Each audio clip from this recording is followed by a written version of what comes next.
Shalom, peace and blessings to the chosen. First and foremost, all praises, honor, and glory to Yahweh Bashem Yahushai. Double honors to the elders, to the apostles of Great Millstone. Salutations to the Akim, pushing his truth with sincerity and charity, risking their lives and freedom to do so. I'm the brother Yalad, and as you can see here, responding I got something for this avatar I was seen in it was something spiritual, this Avatar 3. And I'll just start off with the Hebrews 12 and 11. Now, no chastening for the present seemeth to be joyous, but grievous. Nevertheless, afterward it yielded a peaceable fruit of righteousness unto them which are exercised thereby. And my point was that you must have faith through the fire. Okay, that's what proves faith. That's what makes faith stronger. But you must have faith through the fire.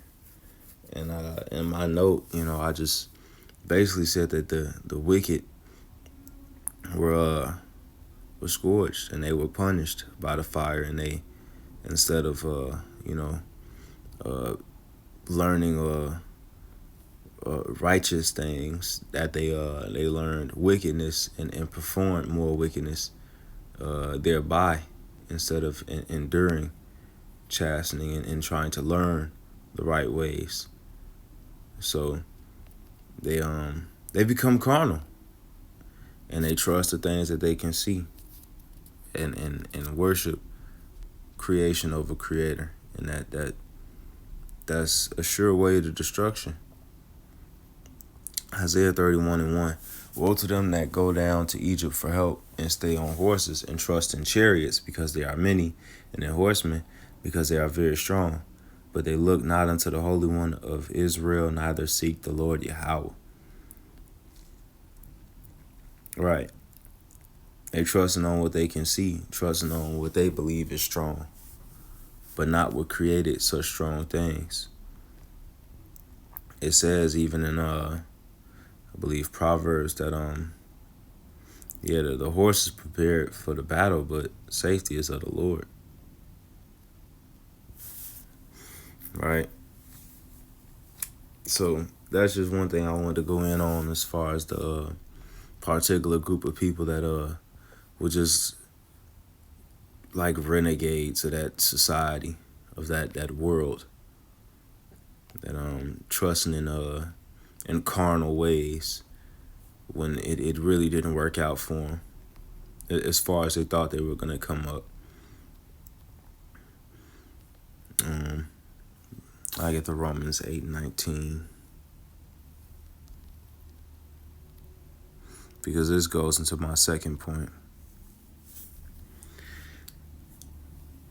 The deal with how the earth is given into the hand of the wicked is now a situation of much pollution. It talks about how evil multiplied upon the earth in the scriptures, but Romans 8:19 says, "For the earnest expectation of the creature waited for the manifestation of the sons of God."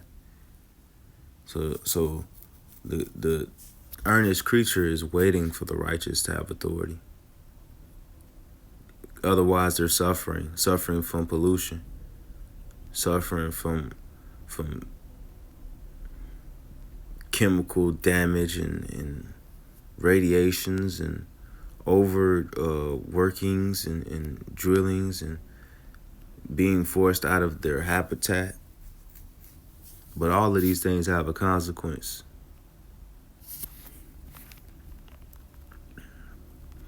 And nature, they're not stupid, bro. And you have the case with the elephant going back and stomping the lady at her funeral after the elephant put her there.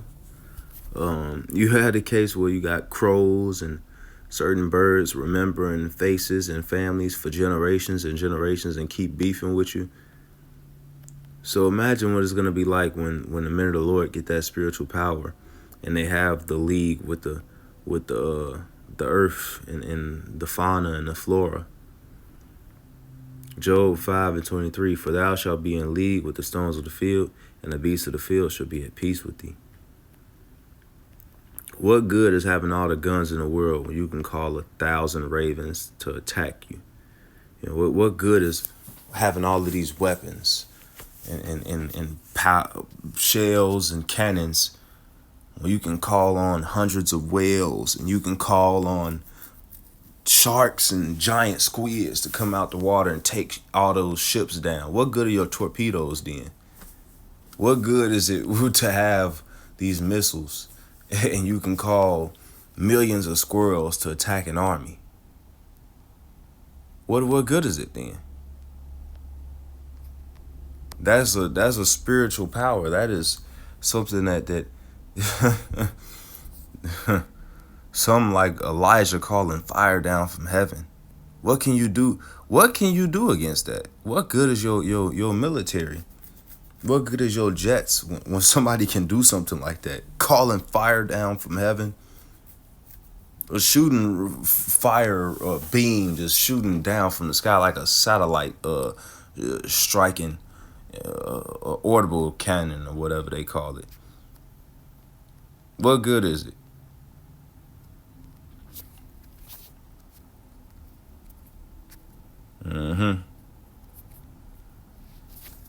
Revelation 11 and 18. And this is the point of everything I was saying here.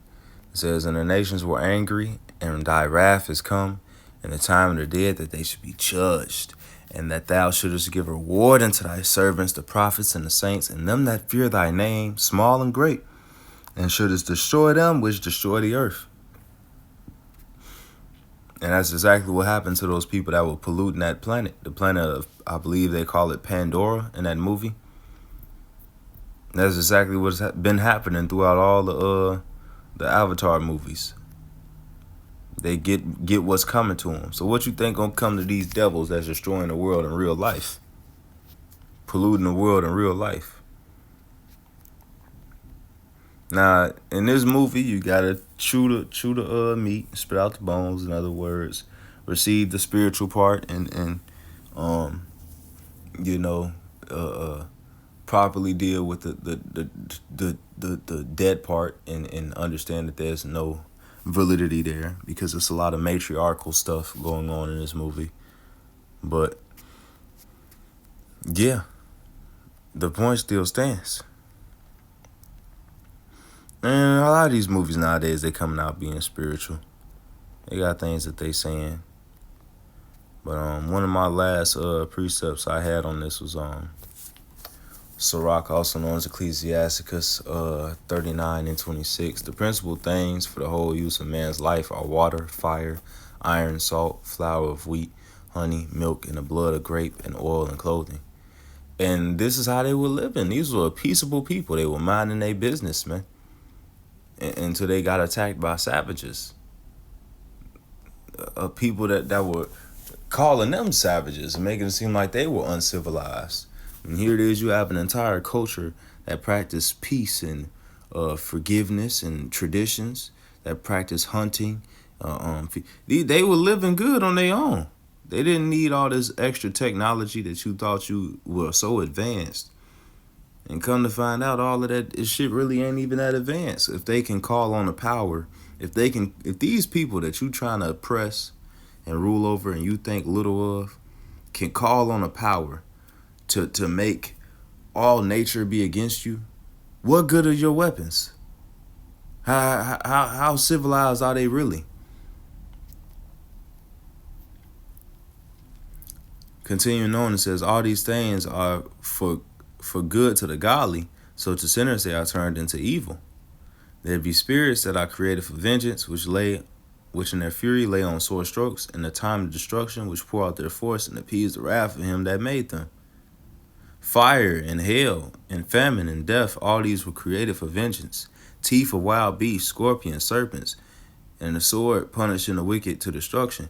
So what good is your gunships and your airships with cannons when these guys can call 1,000 big creature elephant kind of things, can shoot freaking water beams and stuff, and when they call these big dragon looking creatures on you, what good is all of that, man?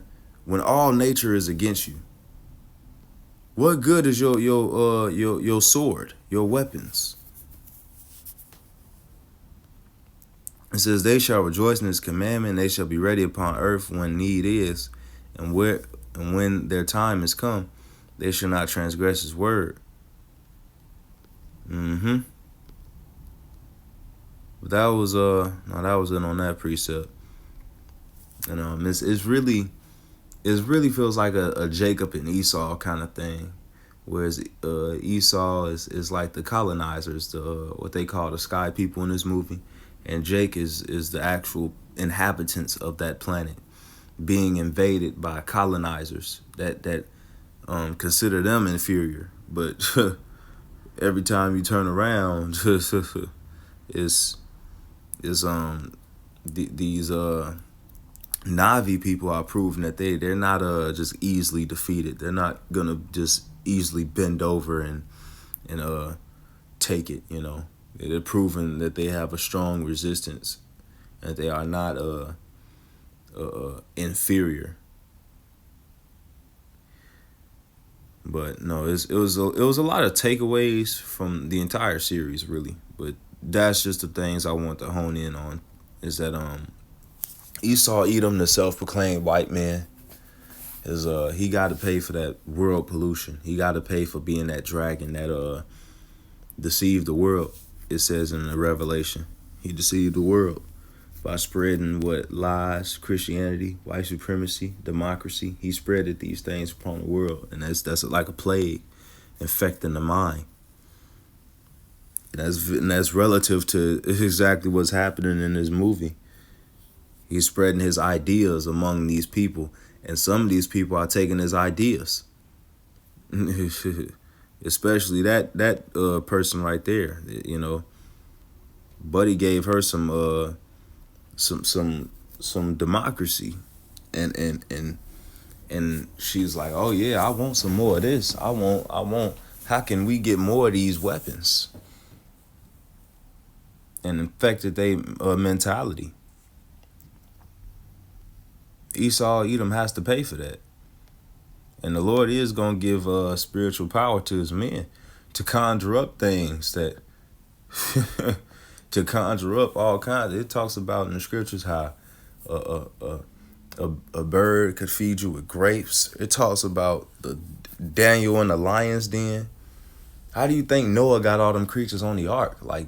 At some point, the men of the Lord are going to have certain powers to really congregate with these animals, or the animals will be in league with the men of the Lord.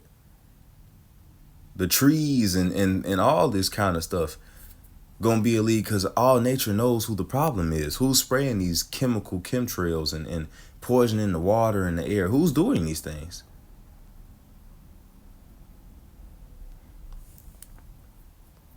But the men of the Lord gotta have that faith and endure to the end. And they that endure to the end, the same shall be saved. So Lord willing, this was edifying. I'm in it on that note. And say Shalom, Kwam Yashrala, Wa Abba Babal.